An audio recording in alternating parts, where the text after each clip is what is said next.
জয়গুরু, সবাইকে জয়গুরু। পরম প্রেমময় শিশি ঠাকুর অনুকূলচন্দ্র বললেন যে আহার করিলেই যেমন কোষ্ঠশুদ্ধির প্রয়োজন, মানে সেই কোষ্ঠ পরিষ্কারের প্রয়োজনীয়তা আছে, নইলে শরীরে সেই খাবার ভালোভাবে শোষণ হবে না, পুষ্টি পাবে না।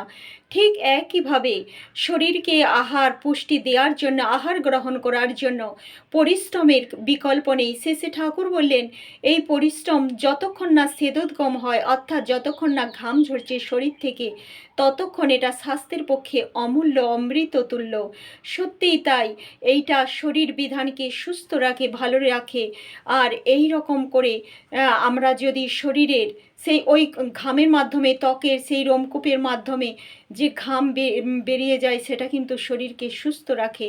তাই প্রতিদিন এইভাবে কিন্তু শ্রী ঠাকুর বললেন অবশ্যই পরিশ্রম করা লাগে, নইলে খাদ্য পুষ্টি পায় না, শরীর ভালোভাবে শোষণ